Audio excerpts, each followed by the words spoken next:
ਗੁਰੂ ਨਾਨਕ ਅੰਗਦ ਗੁਰੂ ਅਮਰਦਾਸ ਪਦ ਬੰਦ ਰਾਮਦਾਸ ਅਰਜਨ ਗੁਰੂ ਬਾਰ ਸ਼੍ਰੀ ਹਰਿ ਗੋਬਿੰਦ ਹਰਿ ਰਾਇ ਹਰਿ ਕ੍ਰਿਸ਼ਨ ਗੁਰ ਤੇਗ ਬਹਾਦਰ ਚੰਦ ਦਸਵੇਂ ਗੋਬਿੰਦ ਸਿੰਘ ਗੁਰ ਨਮੋ ਚਰਨ ਅਰਵਿੰਦ ਜਿਸ ਮੈਂ ਅੰਮ੍ਰਿਤ ਗਿਆਨ ਹੈ ਮਾਨਕ ਭਗਤ ਵਿਰਾਗ ਗੁਰੂ ਗ੍ਰੰਥ ਸਾਹਿਬ ਉਦਦ ਬੰਦਾਂ ਕਰ ਅਨੁਰਾਗ ਸ਼੍ਰੀ ਗੁਰੂ ਸ਼ਬਦ ਕਮਾਏ ਜਿਨ ਜੀਤੇ ਪੰਚ ਵਿਕਾਰ ਤਿਨ ਸੰਤਨ ਕਉ ਬੰਦਨਾ ਸਿਰ ਚਰਨਨ ਪਰਤਾਰ ਏਕ ਓੰਕਾਰ ਸਤਿਗੁਰੂ ਤਿਹ ਪ੍ਰਸਾਦ ਸਚ ਹੋਏ। ਵਾਹਿਗੁਰੂ ਜੀ ਕੀ ਫਤਿਹ। ਬਿਘਨ ਵਿਨਾਸ਼ਨ ਸੋਇ। ਵਾਹਿਗੁਰੂ ਜੀ ਕੀ ਫਤਿਹ। ਵਿਘਨ ਵਿਨਾਸ਼ਨ ਸੋਇ। ਸਤਨਾਮ ਸ੍ਰੀ ਵਾਹਿਗੁਰੂ ਸਾਹਿਬ ਜੀ। ਬੇਣੀ ਕੀ ਬਿਨਤੀ ਸੁਣ ਸ਼ਰਉਣ ਬੋਲੇ ਸਤਿਗੁਰੂ ਕਰੁਣਾ ਪਾਉਨ। ਜਿਸ ਤੇ ਮਨ ਵਿਕਾਰ ਕਰਨਾਸ਼ ਭਇਓ ਵਿਸਾਲ ਸੁਰਦੈ ਪ੍ਰਕਾਸ਼। ਬੇਣੀ ਕੀ ਬਿਨਤੀ ਸੁਣ ਸ਼ਰਉਣ। ਵਾਹਿਗੁਰੂ ਜੀ ਕਾ ਖਾਲਸਾ ਵਾਹਿਗੁਰੂ ਜੀ ਕੀ ਫਤਿਹ।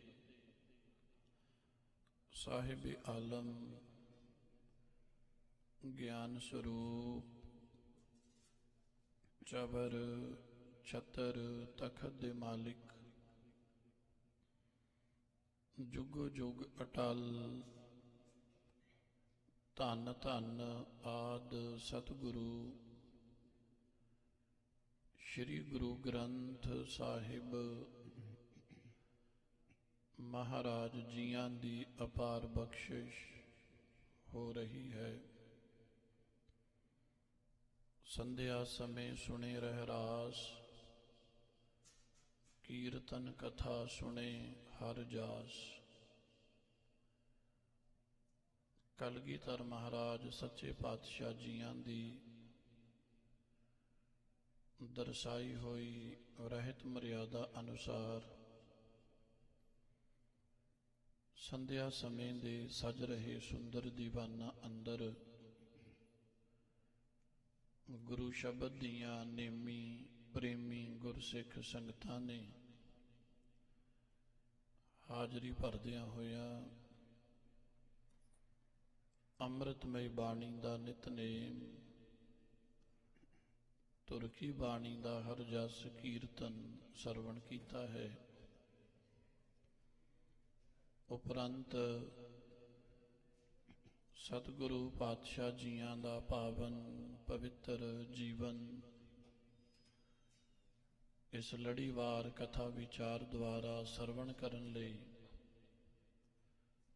ਹਜ਼ੂਰ ਪਾਤਸ਼ਾਹ ਜੀਆਂ ਦੇ ਸਨਮੁਖ ਸੰਗਤ ਰੂਪ ਵਿੱਚ ਜੁੜ ਬੈਠੇ ਹਾਂ।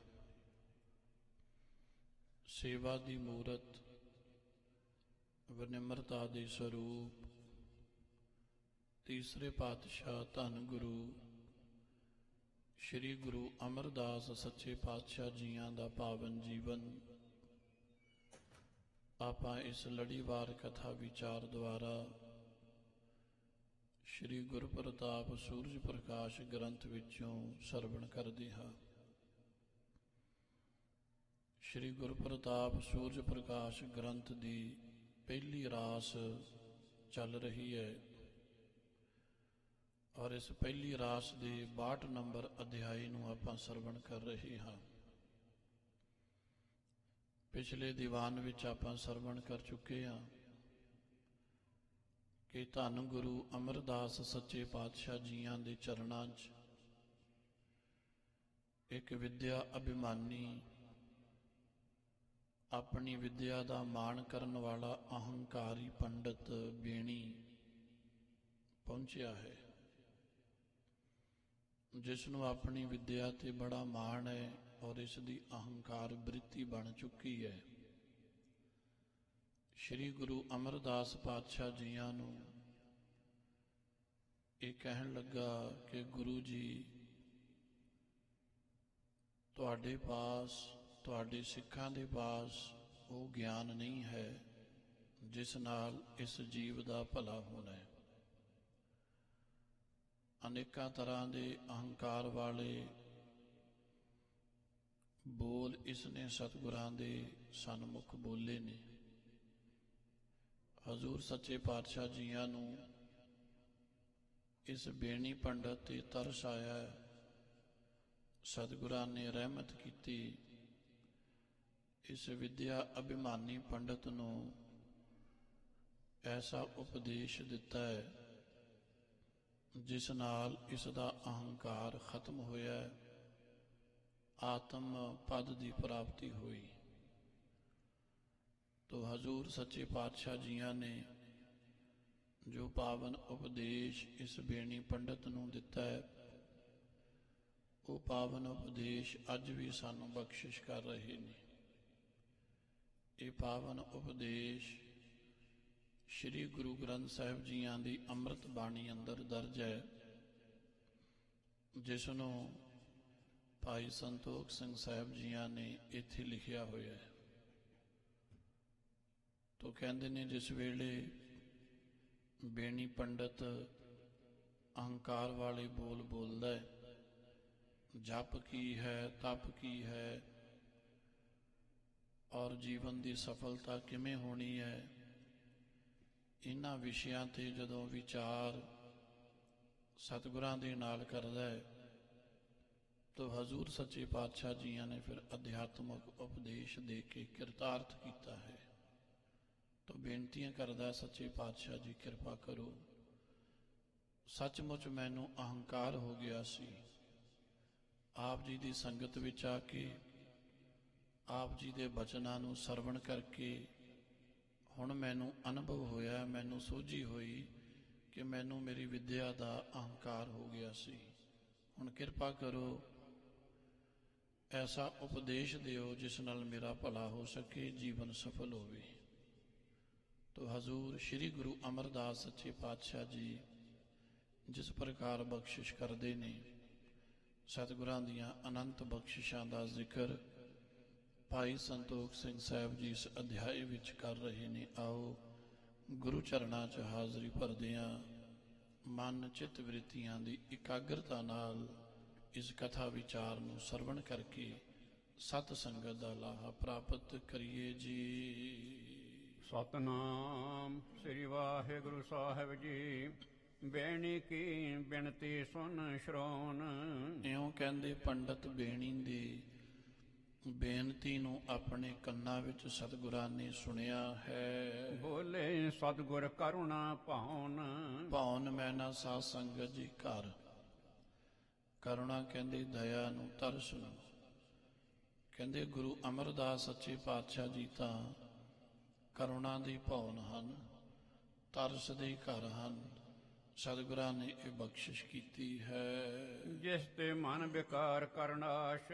ਐਸਾ ਉਪਦੇਸ਼ ਆਪਣੀ ਪਾਵਨ ਰਸਨਾ ਤੋਂ ਉਚਾਰਨ ਕੀਤਾ ਜਿਸ ਨੂੰ ਸੁਣ ਕੇ ਮਨ ਦੇ ਸਾਰੇ ਵਿਕਾਰ, ਮਨ ਦੀਆਂ ਅਹੰਕਾਰ ਵ੍ਰਿਤੀਆਂ ਖਤਮ ਹੋ ਜਾਂਦੀਆਂ ਹਨ। ਭਇਓ ਵਿਸਾਲ ਸੁਰਦੈ ਪ੍ਰਕਾਸ਼। ਕਹਿੰਦੇ ਉਸ ਬੇਣੀ ਪੰਡਤ ਨੇ ਜਦੋਂ ਸਤਿਗੁਰਾਂ ਦਾ ਉਪਦੇਸ਼ ਸੁਣਿਆ ਤੇ ਹਿਰਦੇ ਵਿੱਚ ਕਹਿੰਦੇ ਪ੍ਰਕਾਸ਼ ਹੋ ਗਿਆ ਹੈ। ਅਗਿਆਨਤਾ ਦਾ ਹਨੇਰਾ ਖਤਮ ਹੋ ਗਿਆ ਹੈ, ਗਿਆਨ ਦਾ ਪ੍ਰਕਾਸ਼ ਹੋ ਗਿਆ ਹੈ। ਸ੍ਰੀ ਮੁਖ ਵਾਕ ਮਲਾਰ ਮਹੱਲਾ ਤੀਜਾ ਘਰ ਦੂਜਾ ਇੱਕ ਓੰਕਾਰ ਸਤਿਗੁਰ ਪ੍ਰਸਾਦ। ਭਾਈ ਸੰਤੋਖ ਸਿੰਘ ਸਾਹਿਬ ਲਿਖਦੇ ਨੇ ਸ਼੍ਰੀ ਮੁਖ ਵਾਕ, ਕਿ ਹੁਣ ਜੋ ਅੱਗੇ ਵਾਕ ਆ ਰਹੇ ਨੇ, ਅੱਗੇ ਜੋ ਬਚਨ ਆ ਰਹੇ ਨੇ, ਇਹ ਸਤਿਗੁਰਾਂ ਦੇ ਸ਼੍ਰੀ ਮੁਖ ਤੋਂ, ਸ਼੍ਰੋਮਣੀ ਮੁਖ ਤੋਂ ਉਚਾਰਨ ਹੋਏ ਨੇ। ਤੋ ਇਹ ਪਾਵਨ ਸ਼ਬਦ ਆਦਿ ਸ਼੍ਰੀ ਗੁਰੂ ਗ੍ਰੰਥ ਸਾਹਿਬ ਸੱਚੇ ਪਾਤਸ਼ਾਹ ਜੀਆਂ ਦੀ ਅੰਮ੍ਰਿਤ ਬਾਣੀ ਅੰਦਰ ਮਲਾਰ ਰਾਗ ਵਿੱਚ ਦਰਜ ਹੈ। ਮਲਾਰ ਮਹੱਲਾ ਤੀਜਾ। ਮਲਾਰ ਰਾਗ ਅੰਦਰ ਤੀਸਰੇ ਮਹੱਲੇ, ਅਰਬੀ ਦਾ ਲਫ਼ਜ਼ ਹੈ ਮਹੱਲ। ਮਹੱਲ ਕਹਿੰਦੇ ਨੇ ਉਤਰਨ ਦਾ ਅਸਥਾਨ, ਜਿੱਥੇ ਕੋਈ ਚੀਜ਼ ਉਤਰਦੀ ਹੋਵੇ ਉਸ ਨੂੰ ਕਹਿੰਦੇ ਨੇ ਮਹੱਲ, ਕਿਉਂਕਿ ਇਹ ਅਰਬੀ ਦਾ ਲਫ਼ਜ਼ ਹੈ। ਤੋ ਅਰਬੀ ਵਿੱਚ ਇਸ ਦੀ ਵਿਆਖਿਆ ਹੈ ਕਿ ਉਹ ਥਾਂ ਜਿਸ ਅਸਥਾਨ ਤੇ ਕੋਈ ਚੀਜ਼ ਨਾਜ਼ਿਲ ਹੁੰਦੀ ਹੈ। ਨਾਜ਼ਿਲ ਮੈਨਾ ਉਤਰਨਾ। ਤੋ ਇਸ ਕਰਕੇ ਮਹੱਲ ਤੋਂ ਸ਼ਬਦ ਬਣਿਆ ਮਹੱਲਾ। ਤੋ ਸੱਚੇ ਪਾਤਸ਼ਾਹ ਜੀਆਂ ਨੇ ਇਹ ਮਹੱਲਾ ਸ਼ਬਦ ਗੁਰੂ ਸਾਹਿਬਾਂ ਦੇ ਪਰਥਾਈ ਲਿਖਿਆ ਹੈ, ਔਰ ਜੋ ਵੀ ਸ਼ਬਦ ਸੱਚੇ ਪਾਤਸ਼ਾਹ ਜੀ ਉਚਾਰਨ ਕਰਦੇ ਨੇ, ਉਹ ਸ਼ਬਦ ਜਿਹੜਾ ਕਿਸ ਥਾਂ ਤੇ ਨਾਜ਼ਿਲ ਹੋਇਆ, ਉਹ ਸ਼ਬਦ ਕਿਸ ਥਾਂ ਤੇ ਉਤਰਿਆ, ਤੋ ਇਸ ਦਾ ਵੇਰਵਾ ਦੇਣ ਵਾਸਤੇ ਮਹੱਲਾ ਸ਼ਬਦ ਚੁਣਿਆ। ਤੋ ਇਸ ਲਈ ਨਾਲ ਅੰਕ ਲਿਖਿਆ ਮਹੱਲਾ ਤੀਜਾ। ਮਹੱਲੇ ਤੋਂ ਭਾਵ ਹੁੰਦਾ ਗੁਰੂ ਸਾਹਿਬ, ਤੋ ਅੰਕ ਤੋਂ ਭਾਵ ਹੈ ਕਿ ਜਿਸ ਗੁਰੂ ਸਾਹਿਬ ਦਾ ਉਹ ਸ਼ਬਦ ਹੈ ਉਹ ਅੰਕ ਲੱਗਾ ਹੋਇਆ ਹੈ। ਸੋ ਇਸ ਪ੍ਰਕਾਰ ਮਹੱਲਾ ਤੀਜਾ, ਭਾਵ ਕਿ ਇਹ ਸ਼ਬਦ ਤੀਸਰੇ ਮਹੱਲੇ ਤੀਸਰੇ ਅਸਥਾਨ ਤੇ, ਭਾਵ ਗੁਰੂ ਅਮਰਦਾਸ ਸੱਚੇ ਪਾਤਸ਼ਾਹ ਰਾਹੀਂ ਸੰਸਾਰ ਵਿੱਚ ਨਾਜ਼ਲ ਹੋਇਆ, ਸੰਸਾਰ ਵਿੱਚ ਉਤਰਿਆ, ਸੰਸਾਰ ਵਿੱਚ ਪ੍ਰਗਟ ਹੋਇਆ ਹੈ। ਇਸ ਕਰਕੇ ਮਹੱਲ ਤੋਂ ਮਹੱਲਾ ਸ਼ਬਦ ਮਹਾਰਾਜ ਜੀ ਨੇ ਇੱਥੇ ਲਿਖਿਆ। ਘਰ ਦੂਜਾ, ਦੂਜੇ ਘਰ ਸੁਰਤਾਲ ਵਿੱਚ ਇਸ ਸ਼ਬਦ ਦਾ ਕੀਰਤਨ ਕਰਨਾ ਹੈ। ਇਹ ਸ਼ਬਦ ਨੂੰ ਗਾਉਣ ਦੀ ਵਿਧੀ ਸਰਲੇਖ ਵਿੱਚ ਮਹਾਰਾਜ ਜੀਆਂ ਨੇ ਲਿਖੀ ਹੈ। ਇਸ ਤੋਂ ਅੱਗੇ ਮੰਗਲਾਚਰਨ ਹੈ ਇੱਕ ਓੰਕਾਰ ਸਤਿਗੁਰ ਪ੍ਰਸਾਦ। ਇੱਕ ਕਹਿੰਦੇ ਨੇ ਜੋ ਅਦਵੈਤ ਸਰੂਪ ਹੈ। ਅਦਵੈਤ ਦਾ ਮਤਲਬ ਹੁੰਦਾ ਸਾਧ ਸੰਗਤ ਜੀ, ਜਿਸ ਵਰਗਾ ਦੂਜਾ ਕੋਈ ਨਾ ਹੋਵੇ, ਉਸ ਨੂੰ ਕਹਿੰਦੇ ਨੇ ਅਦਵੈਤ। ਜਿਵੇਂ ਕਿ ਹਰ ਇੱਕ ਚੀਜ਼ ਦੀ ਉਦਾਹਰਣ ਮਿਲ ਜਾਂਦੀ ਹੈ, ਤੋ ਕਹਿੰਦੇ ਜਿਸ ਦੀ ਕੋਈ ਉਦਾਹਰਣ ਨਾ ਮਿਲੇ, ਜਿਸ ਲਈ ਕੋਈ ਐਗਜ਼ੈਂਪਲ ਨਾ ਹੋਵੇ, ਜਿਸ ਦੀ ਕੋਈ ਮਿਸਾਲ ਨਾ ਹੋਵੇ, ਉਸ ਨੂੰ ਕਹਿੰਦੇ ਨੇ ਅਦਵੈਤ। ਕਿ ਜਿਵੇਂ ਕਿਸੇ ਵਸਤੂ ਦੇ ਬਾਰੇ ਸਮਝਾਉਣ ਲਈ ਆਪਾਂ ਕੋਈ ਉਦਾਹਰਣ ਲੈਂਦੇ ਹਾਂ ਨਾ, ਮੰਨ ਲਓ ਕਿਸੇ ਕਾਲੇ ਰੰਗ ਦੀ ਚੀਜ਼ ਬਾਰੇ ਆਪਾਂ ਦੱਸਣਾ ਹੋਵੇ ਕਿ ਭਾਈ ਉਹ ਚੀਜ਼ ਬਹੁਤ ਕਾਲੀ ਹੈ। ਦੂਸਰਾ ਵਿਅਕਤੀ ਪੁੱਛਦਾ ਕਿੰਨੀ ਕੁ ਕਾਲੀ ਹੈ, ਅਸੀਂ ਫਿਰ ਕੋਈ ਉਦਾਹਰਣ ਦਿੰਦੇ ਹਾਂ ਕਿ ਉਹ ਕਿੰਨੀ ਕੁ ਕਾਲੀ ਹੈ, ਤੋ ਕਹੀਦਾ ਉਹ ਤਵੇ ਵਰਗੀ ਕਾਲੀ ਹੈ। ਤੋ ਤਵੇ ਦੀ ਉਦਾਹਰਣ ਨਾਲ ਉਸ ਚੀਜ਼ ਦੇ ਰੰਗ ਬਾਰੇ ਦੂਸਰੇ ਨੂੰ ਗਿਆਨ ਹੋ ਜਾਂਦਾ ਹੈ, ਸਮਝ ਜਾਂਦਾ ਹੈ ਉਦਾਹਰਣ ਨਾਲ। ਜੇ ਕਹੀਏ ਫਲਾਨੀ ਚੀਜ਼ ਦਾ ਰੰਗ ਬੜਾ ਚਿੱਟਾ ਹੈ, ਕਿੰਨਾ ਕੁ ਚਿੱਟਾ ਹੈ, ਫਿਰ ਸਮਝਾਉਣ ਵਾਸਤੇ ਉਦਾਹਰਣ ਦਿੱਤੀ ਜਾਂਦੀ, ਜਿਵੇਂ ਦੁੱਧ ਹੁੰਦਾ ਹੈ। ਦੁੱਧ ਦੀ ਉਦਾਹਰਣ ਨਾਲ ਦੂਸਰੇ ਬੰਦੇ ਨੂੰ ਸਮਝ ਲੱਗ ਜਾਂਦੀ ਹੈ ਕਿ ਉਸ ਚੀਜ਼ ਦਾ ਰੰਗ ਕਿੰਨਾ ਕੁ ਚਿੱਟਾ ਹੈ। ਇਉਂ ਹਰ ਇੱਕ ਚੀਜ਼ ਨੂੰ ਸਮਝਣ ਲਈ ਤੇ ਸਮਝਾਉਣ ਲਈ ਕੋਈ ਨਾ ਕੋਈ ਉਦਾਹਰਣ ਬਣੀ ਹੁੰਦੀ ਹੈ। ਤੋ ਮਹਾਰਾਜ ਕਹਿੰਦੇ ਉਹ ਅਕਾਲ ਪੁਰਖ ਜੋ ਪ੍ਰਮਾਤਮਾ ਹੈ ਨਾ, ਉਹਦੇ ਬਾਰੇ ਦੱਸਣ ਲਈ ਦੁਨੀਆ 'ਚ ਕੋਈ ਐਗਜ਼ੈਂਪਲ ਨਹੀਂ ਹੈ, ਕੋਈ ਉਦਾਹਰਣ ਨਹੀਂ ਹੈ। ਭਾਵੇਂ ਵਿਦਵਾਨਾਂ ਨੇ ਕੋਸ਼ਿਸ਼ਾਂ ਜ਼ਰੂਰ ਕੀਤੀਆਂ ਨੇ ਕਿ ਉਹ ਪ੍ਰਮਾਤਮਾ ਆਕਾਸ਼ ਵਰਗਾ ਹੈ, ਉਹ ਪ੍ਰਮਾਤਮਾ ਚੰਦਰਮਾ ਵਰਗਾ ਹੈ, ਉਹ ਪ੍ਰਮਾਤਮਾ ਸੂਰਜ ਵਰਗਾ ਹੈ, ਉਹ ਪ੍ਰਮਾਤਮਾ ਸਮੁੰਦਰ ਵਰਗਾ ਹੈ। ਪਰ ਕਹਿੰਦੇ ਇਹ ਤਾਂ ਸਿਰਫ ਸਮਝਾਉਣ ਵਾਸਤੇ ਵਰਤਿਆ ਗਿਆ ਹੈ, ਉਸ ਦਾ ਸਰੂਪ ਤਾਂ ਇਹਨਾਂ ਤੋਂ ਕਿਤੇ ਉੱਪਰ ਹੈ। ਸਮੁੰਦਰ ਵਿੱਚ ਵੀ ਦੋਸ਼ ਹੈ, ਸਮੁੰਦਰ ਖਾਰਾ ਹੈ। ਚੰਦਰਮਾ ਵਿੱਚ ਵੀ ਦੋਸ਼ ਹੈ, ਉਹ ਕਲੰਕਿਤ ਹੈ।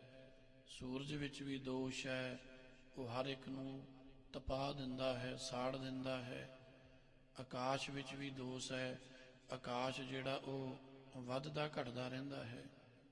ਸੋ ਇਸ ਕਰਕੇ ਕਹਿੰਦੇ ਤਾਂ ਟੂਕ ਮਾਤਰ ਇੱਕ ਅੰਗੀ ਉਦਾਹਰਣ ਹੈ। ਬਿਲਕੁਲ ਉਹ ਪ੍ਰਮਾਤਮਾ ਸਮੁੰਦਰ, ਸੂਰਜ ਜਾਂ ਚੰਦਰਮਾ ਦੀ ਨਿਆਈ ਨਹੀਂ ਹੈ। ਉਸ ਨੂੰ ਦੱਸਣ ਵਾਸਤੇ ਕਹਿੰਦੇ ਪ੍ਰੋਪਰ ਕੋਈ ਉਦਾਹਰਣ ਨਹੀਂ ਹੈ, ਕੋਈ ਦਰੁਸਤ ਐਗਜ਼ਾਮਪਲ, ਕੋਈ ਦਰੁਸਤ ਉਦਾਹਰਣ ਨਹੀਂ ਹੈ। ਸੋ ਕਹਿੰਦੇ ਜਿਸ ਦੀ ਕੋਈ ਉਦਾਹਰਣ ਹੀ ਨਾ ਹੋਵੇ, ਕਿਵੇਂ ਦਸੀਓ ਕਿਹਦੇ ਵਰਗਾ ਹੈ? ਜਿਸ ਦੀ ਕੋਈ ਉਦਾਹਰਣ ਨਹੀਂ ਹੈ, ਜਿਸ ਨੂੰ ਸਮਝਾਉਣ ਵਾਸਤੇ ਕੋਈ ਐਗਜ਼ਾਮਪਲ ਨਹੀਂ ਹੈ ਦੁਨੀਆ ਤੇ, ਉਸ ਨੂੰ ਕਹਿੰਦੇ ਨੇ ਅਦਵੈਤ। ਇੱਕ ਦਾ ਅਰਥ ਹੈ ਅਦਵੈਤ। ਉਹਦੀ ਵਰਗਾ ਦੂਜਾ ਹੋਣਾ ਤਾਂ ਦੂਰ ਦੀ ਗੱਲ ਹੈ, ਕਹਿੰਦੇ ਉਹਦੀ ਉਦਾਹਰਣ ਵੀ ਕੋਈ ਨਹੀਂ ਹੈ ਕਿ ਜਿਹੜੀ ਉਦਾਹਰਣ ਨਾਲ ਕਿਸੇ ਰਲਦੀ ਮਿਲਦੀ ਚੀਜ਼ ਨਾਲ ਹੀ ਸਮਝਾ ਦਈਏ ਕਿ ਭਾਈ ਰੱਬ ਇਹੋ ਜਿਹਾ ਹੁੰਦਾ, ਦੇਖ ਲਓ ਇਹਦੀ ਵਰਗਾ ਹੀ ਹੁੰਦਾ ਹੈ। ਕਹਿੰਦੇ ਨਹੀਂ। ਸੋ ਜਿਸ ਦੀ ਕੋਈ ਉਦਾਹਰਣ ਨਾ ਹੋਵੇ ਉਸ ਨੂੰ ਕਹਿੰਦੇ ਨੇ ਅਦਵੈਤ। ਤੋ ਇੱਕ ਦਾ ਅਰਥ ਹੈ ਅਦਵੈਤ। ਓੰਕਾਰ, ਓੰਕਾਰ ਦਾ ਅਰਥ ਹੈ ਜੋ ਸਰਬ ਵਿਆਪਕ ਹੈ, ਸਤ ਚਿੱਦ ਆਨੰਦ ਸਰੂਪ ਹੈ, ਸਰਬ ਦਾ ਪ੍ਰਕਾਸ਼ਕ ਹੈ। ਕਿਉਂਕਿ ਉਸ ਪ੍ਰਕਿਰਤੀ ਦੇ ਵਿਪਰੀਤ ਹੈ। ਇਹ ਜੋ ਸੰਸਾਰ ਹੈ, ਜੋ ਪ੍ਰਕਿਰਤੀ ਹੈ ਸਾਧ ਸੰਗਤ ਜੀ, ਇਹ ਅਸਤ ਹੈ, ਭਾਵ ਸੱਚ ਨਹੀਂ ਹੈ, ਇਹ ਅਸਤ ਹੈ। ਇਸ ਦੇ ਵਿਪਰੀਤ ਉਹ ਅਕਾਲ ਪੁਰਖ ਵਾਹਿਗੁਰੂ ਸਤ ਹੈ।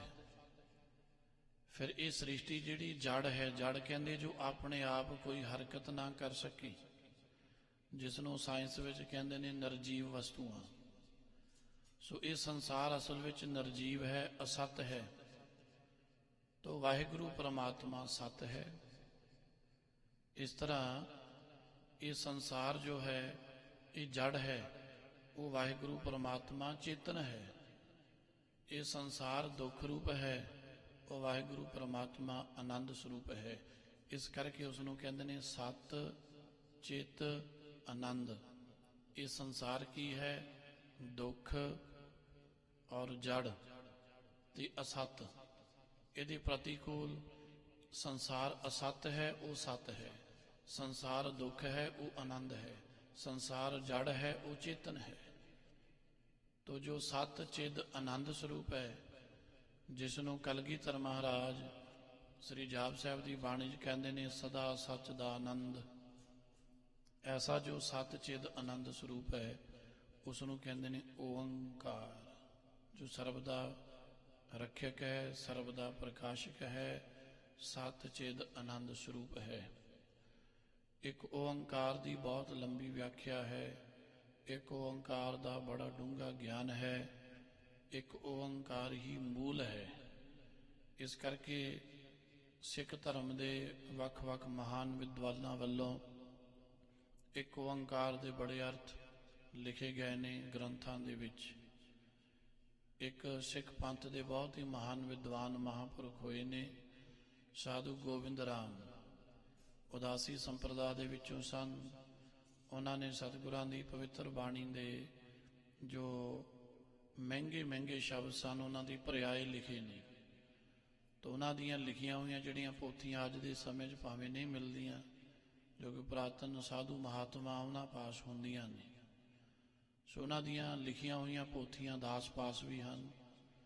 ਸੋ ਉਹਨਾਂ ਨੇ ਇੱਕ ਓੰਕਾਰ ਦੇ ਜਦੋਂ ਅਰਥ ਲਿਖੇ ਨੇ ਨਾ, ਤੇ ਉਹਨਾਂ ਨਾਲ ਲਿਖਿਆ ਹੈ, ਉਹ ਕਹਿੰਦੇ ਜਿਨ੍ਹਾਂ ਮਹਾਂਪੁਰਖਾਂ ਦੇ ਪਾਸੋਂ ਮੈਂ ਪੜ੍ਹਿਆ ਨਾ, ਉਹਨਾਂ ਨੇ ਮੈਨੂੰ ਇੱਕ ਓੰਕਾਰ ਦੇ 300 ਤੋਂ ਵੱਧ ਅਰਥ ਪੜ੍ਹਾਏ ਨੇ। ਇਸ ਕਰਕੇ ਮੈਂ ਉਹ ਸਾਰੇ ਅਰਥ ਇੱਥੇ ਨਹੀਂ ਲਿਖ ਸਕਦਾ। ਇਸ ਕਰਕੇ ਸਾਧੂ ਗੋਬਿੰਦ ਰਾਮ ਜੀ ਨੇ ਇੱਕ ਓੰਕਾਰ ਦੇ 21 ਅਰਥ ਲਿਖੇ ਨੇ। ਜੋ ਅਰਥ ਲਿਖਣ ਵੇਲੇ ਆਰੰਭ ਦੇ ਵਿੱਚ ਉਹਨਾਂ 21 ਅਰਥਾਂ ਦੇ ਵਿੱਚੋਂ ਇੱਕ ਅਰਥ ਉਹਨਾਂ ਨੇ ਲਿਖਿਆ ਇੱਕ ਓੰਕਾਰ ਦਾ। ਕਹਿੰਦੇ ਇੱਕ ਓੰਕਾਰ ਦਾ ਮਤਲਬ ਹੈ ਕਿ ਇਹ ਇੱਕ ਓੰਕਾਰ ਸ਼ਬਦ ਜਿਹੜਾ ਹੈ ਉਚਾਰਨ ਕਰਨ ਮਾਤਰ ਸੀ ਰੱਖਿਆ ਕਰਨੇ ਵਾਲਾ ਹੈ। ਭਾਵ ਕਿ ਕਹਿੰਦੇ ਜਦੋਂ ਕੋਈ ਵੀ ਵਿਅਕਤੀ ਉਹ ਕਿਸੇ ਦੇਸ਼ ਦਾ, ਕਿਸੇ ਮਜ਼ਹਬ ਦਾ, ਕਿਸੇ ਕੌਮ ਦਾ, ਕਿਸੇ ਇਲਾਕੇ ਦਾ ਕੋਈ ਬੋਲੀ ਬੋਲਦਾ ਹੈ, ਕਿਸੇ ਨੂੰ ਮੰਨਦਾ ਹੈ, ਕਿਸੇ ਦੀ ਵੀ ਜ਼ੁਬਾਨ ਤੋਂ ਜਦੋਂ ਇੱਕ ਓੰਕਾਰ ਸ਼ਬਦ ਉਚਾਰਨ ਹੁੰਦਾ ਹੈ, ਕਹਿੰਦੇ ਇਹ ਉਸੇ ਵੇਲੇ ਉਸ ਦੀ ਰੱਖਿਆ ਕਰ ਦਿੰਦਾ ਹੈ। ਇਸ ਨਾਲ ਕੋਈ ਮਤਲਬ ਨਹੀਂ ਕਿ ਉਹ ਵਿਅਕਤੀ ਸਿੱਖ ਹੈ ਜਾਂ ਗੈਰ ਸਿੱਖ ਹੈ, ਉਹ ਕਿਹੜੇ ਮਜ਼ਹਬ ਦਾ ਹੈ, ਕਿਹੜੀ ਬੋਲੀ ਬੋਲਦਾ ਹੈ, ਕਿਹੜੇ ਦੇਸ਼ ਦਾ ਹੈ, ਜਾਂ ਇਹ ਵੀ ਕੋਈ ਸ਼ਰਤ ਨਹੀਂ ਹੈ ਕਿ ਉਸ ਵਿਅਕਤੀ ਨੂੰ ਇੱਕ ਓੰਕਾਰ ਦੇ ਅਰਥ ਆਉਂਦੇ ਨੇ ਜਾਂ ਨਹੀਂ ਆਉਂਦੇ। ਇਹ ਵੀ ਕੋਈ ਕਹਿੰਦੇ ਜ਼ਰੂਰੀ ਨਹੀਂ ਹੈ। ਇਹ ਇੱਕ ਓੰਕਾਰ ਐਸਾ ਸ਼ਬਦ ਹੈ ਕਿ ਜਿਸ ਨੇ ਜ਼ੁਬਾਨ ਤੋਂ ਕਹਿ ਦਿੱਤਾ ਨਾ ਇੱਕ ਓੰਕਾਰ, ਕਹਿੰਦੇ ਉਸ ਦੀ ਰੱਖਿਆ ਕਰ ਦਿੰਦਾ ਉਸੇ ਵੇਲੇ। ਐਸੀਆਂ ਮਹਾਨ ਸ਼ਕਤੀਆਂ, ਐਸੀਆਂ ਬਖਸ਼ਿਸ਼ਾਂ ਦਾ ਦਾਤਾ ਹੈ ਇੱਕ ਓੰਕਾਰ। ਇਸ ਕਰਕੇ ਸਤਿਗੁਰੂ ਸੱਚੇ ਪਾਤਸ਼ਾਹ ਜੀ ਇਹ ਮੰਗਲਾਚਰਨ ਵਿੱਚ ਹੀ ਸ਼ਬਦ ਉਚਾਰਦੇ ਨੇ, ਇੱਕ ਓੰਕਾਰ ਜੋ ਅਦਵੈਤ ਸਰੂਪ ਹੈ, ਸਤ ਚਿਦ ਆਨੰਦ ਸਰੂਪ ਹੈ, ਸਰਬ ਦਾ ਰੱਖਿਅਕ, ਸਰਬ ਦਾ ਪ੍ਰਕਾਸ਼ਕ ਹੈ। ਐਸੇ ਇੱਕ ਓੰਕਾਰ ਬ੍ਰਹਮ ਸਰੂਪ ਵਾਹਿਗੁਰੂ ਦੀ ਪ੍ਰਾਪਤੀ ਕਹਿੰਦੇ ਸਤ ਗੁਰ ਪ੍ਰਸਾਦ। ਬ੍ਰਹਮ ਨੇਸ਼ਟੀ, ਬ੍ਰਹਮ ਸ਼ਰੋਤਰੀ, ਸੱਚੇ ਗੁਰੂ ਦੀ, ਸਤ ਗੁਰ ਸੱਚੇ ਗੁਰੂ ਦੀ ਪ੍ਰਸਾਦ। ਪ੍ਰਸਾਦ ਕਹਿੰਦੇ ਕਿਰਪਾ, ਸੱਚੇ ਗੁਰੂ ਦੀ ਕਿਰਪਾ ਨਾਲ ਐਸੇ ਇੱਕ ਓੰਕਾਰ ਬ੍ਰਹਮ ਸਰੂਪ ਵਾਹਿਗੁਰੂ ਦੀ ਪ੍ਰਾਪਤੀ ਹੁੰਦੀ ਹੈ। ਇਸ ਪ੍ਰਕਾਰ ਸਤਿਗੁਰਾਂ ਨੇ ਇਹ ਮੰਗਲਾਚਰਨ ਕੀਤਾ ਹੈ। ਕਿਉਂਕਿ 3 ਪ੍ਰਕਾਰ ਦੇ ਸਾਧ ਸੰਗਤ ਜੀ ਮੰਗਲ ਹੁੰਦੇ ਨੇ, ਵਸਤੂ ਨਿਰਦੇਸ਼ ਮੰਗਲ ਔਰ ਆਸ਼ੀਰਵਾਦ ਰੂਪ ਮੰਗਲ, ਔਰ ਜਿਸ ਦੇ ਵਿੱਚ ਉਸ ਅਕਾਲ ਪੁਰਖ ਵਾਹਿਗੁਰੂ ਦਾ ਨਿਰਦੇਸ਼ਨ ਹੈ, ਉਸ ਨੂੰ ਕਹਿੰਦੇ ਨੇ ਵਸਤੂ ਨਿਰਦੇਸ਼ ਮੰਗਲ। ਇਸ ਤਰ੍ਹਾਂ ਇਹ 3 ਪ੍ਰਕਾਰ ਦੇ ਮੰਗਲ ਵਿਦਵਾਨਾਂ ਨੇ ਮੰਨੇ ਨੇ। ਨਮਸਕਾਰਾਤਮਕ ਰੂਪ ਮੰਗਲ, ਆਸ਼ੀਰਵਾਦ ਰੂਪ ਮੰਗਲ ਤੇ ਵਸਤੂ ਨਿਰਦੇਸ਼ ਮੰਗਲ। ਜਿਸ ਵਿੱਚ ਆਪਣੇ ਇਸ਼ਟ ਦੇਵ ਦੇ ਅੱਗੇ ਕੁਝ ਬੇਨਤੀਆਂ ਕੀਤੀਆਂ ਜਾਣ, ਉਹ ਨਮਸਕਾਰਾਤਮਕ ਰੂਪ ਮੰਗਲ ਹੁੰਦਾ ਹੈ। ਜਿਸ ਵਿੱਚ ਆਪਣੇ ਸੇਵਕ ਨੂੰ ਆਸ਼ੀਰਵਾਦ ਵਾਲੇ ਬਚਨ ਕਹੇ ਜਾਣ, ਉਹ ਆਸ਼ੀਰਵਾਦ ਰੂਪ ਮੰਗਲ ਹੁੰਦਾ ਹੈ। ਔਰ ਜਿਸ ਵਿੱਚ ਤੱਤ ਦਾ ਨਿਰਦੇਸ਼ਨ ਹੈ, ਤੱਤ ਵਸਤੂ ਦਾ ਕਥਨ ਹੈ, ਸੋ ਉਸ ਨੂੰ ਕਹਿੰਦੇ ਨੇ ਵਸਤੂ ਨਿਰਦੇਸ਼ ਮੰਗਲ। ਇਸ ਤਰ੍ਹਾਂ ਇਸ ਮੰਗਲ ਦੇ ਵਿੱਚ ਉਸ ਤੱਤ ਦਾ, ਉਸ ਅਕਾਲ ਪੁਰਖ ਵਾਹਿਗੁਰੂ ਦਾ ਕਥਨ ਹੈ, ਉਸ ਤੱਤ ਸਰੂਪ ਵਾਹਿਗੁਰੂ ਦਾ ਨਿਰਦੇਸ਼ਨ ਹੈ। ਸੋ ਇਸ ਕਰਕੇ ਜਿਹੜਾ ਇੱਕ ਓੰਕਾਰ ਸਤਿਗੁਰ ਪ੍ਰਸਾਦ ਹੈ, ਇਹ ਸਾਧ ਸੰਗਤ ਜੀ ਵਸਤੂ ਨਿਰਦੇਸ਼ ਮੰਗਲ ਹੈ। ਇਸ ਪ੍ਰਕਾਰ ਸ਼ਬਦ ਦੇ ਆਰੰਭ ਵਿੱਚ ਹੀ ਮੰਗਲਾਚਰਨ ਉਚਾਰਨ ਕੀਤਾ। ਉਸ ਤੋਂ ਅੱਗੇ ਪਾਵਨ ਸ਼ਬਦ ਆਰੰਭ ਕਰਦੇ ਹਨ। ਇਹੋ ਮਨ ਗਿਰਹੀ ਕਿ ਇਹੋ ਮਨ ਉਦਾਸੀ। ਇਸ ਬੇਣੀ ਪੰਡਤ ਨੂੰ ਹਜ਼ੂਰ ਸੱਚੇ ਪਾਤਸ਼ਾਹ ਕਹਿੰਦੇ, ਪੰਡਤ ਜੀ ਵਿਦਿਆ ਬਹੁਤ ਪੜ੍ਹ ਲਈ ਹੈ, ਗਿਆਨ ਬੜਾ ਹਾਸਲ ਕਰ ਲਿਆ। ਇਸ ਵਿਦਿਆ ਦਾ, ਇਸ ਗਿਆਨ ਦਾ ਇਹ ਫਲ ਹੁੰਦਾ ਹੈ ਕਿ ਮਨ ਨੂੰ ਵਸ ਕਰ ਲੈਣਾ, ਆਪਣੇ ਆਪੇ ਨੂੰ ਸਮਝ ਲੈਣਾ। ਇਹ ਅਸਲੀ ਗਿਆਨ ਹੈ, ਆਤਮਾ ਦਾ ਗਿਆਨ ਹੋ ਜਾਣਾ। ਕਹਿੰਦੇ ਦੁਨੀਆ ਦਾ ਗਿਆਨ, ਦੂਜਿਆਂ ਦਾ ਗਿਆਨ ਬੰਦੇ ਦੇ ਕੋਲ ਬਹੁਤ ਹੈ। ਅਸੀਂ ਸੰਸਾਰ ਵਿੱਚ ਇਸ ਤਰ੍ਹਾਂ ਦੇ ਬਹੁਤ ਲੋਕ ਦੇਖਦੇ ਹਾਂ, ਜਿਹੜੇ ਬੰਦੇ ਕਹਿੰਦੇ ਨੇ ਸਾਨੂੰ ਫਲਾਣੇ ਬੰਦੇ ਬਾਰੇ ਬੜਾ ਕੁਝ ਪਤਾ ਹੈ, ਸਾਨੂੰ ਸਭ ਪਤਾ ਹੈ।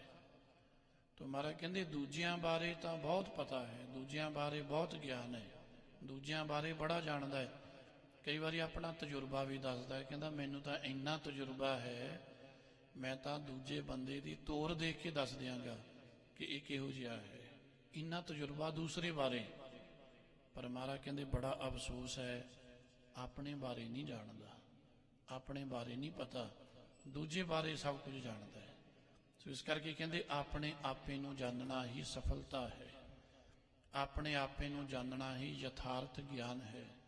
ਮਹਾਰਾਜ ਕਹਿੰਦੇ ਬੇਣੀ ਜੀ ਦੂਸਰਿਆਂ ਬਾਰੇ ਬੜਾ ਜਾਣਦੇ ਹੋ, ਬੜਾ ਕੁਝ ਪੜ੍ਹ ਲਿਆ, ਬੜੀ ਵਿਦਿਆ ਹਾਸਲ ਕਰ ਲਈ, ਆਪਣੇ ਮਨ ਬਾਰੇ ਜਾਣਦੇ ਹੋ ਕਿ ਮਨ ਕੀ ਹੈ, ਇਹ ਮਨ ਦੀ ਅਵਸਥਾ ਕੀ ਹੈ, ਇਸ ਮਨ ਦਾ ਸਰੂਪ ਕੀ ਹੈ, ਇਹ ਮਨ ਕੌਣ ਹੈ, ਇਹ ਮਨ ਕਿੱਥੋਂ ਆਉਂਦਾ ਹੈ, ਇਹ ਮਨ ਕਿੱਥੇ ਚਲਾ ਜਾਂਦਾ ਹੈ, ਇਸ ਮਨ ਦਾ ਕਰਮ ਕੀ ਹੈ, ਇਸ ਮਨ ਦਾ ਸਾਡੇ ਨਾਲ ਸੰਬੰਧ ਕੀ ਹੈ, ਇਸ ਮਨ ਦੀ ਅਵਸਥਾ ਕੀ ਹੈ, ਖਿੰਡਿਆ ਹੋਇਆ ਮਨ ਕਿਹੋ ਜਿਹਾ ਹੁੰਦਾ ਹੈ, ਵਸ ਵਿੱਚ ਆਇਆ ਹੋਇਆ ਮਨ ਕਿਸ ਤਰ੍ਹਾਂ ਦਾ ਸੁਭਾਵ ਰੱਖਦਾ ਹੈ, ਜਾਣਦੇ ਹੋ?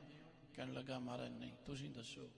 ਮਹਾਰਾਜ ਕਹਿੰਦੇ ਫਿਰ ਤੁਸੀਂ ਦੱਸੋ ਨਾ ਕਿ ਇਹ ਮਨ ਕੀ ਹੈ, ਇਹੋ ਮਨ ਗਿਰਹੀ ਕਿ ਇਹ ਮਨ ਉਦਾਸੀ?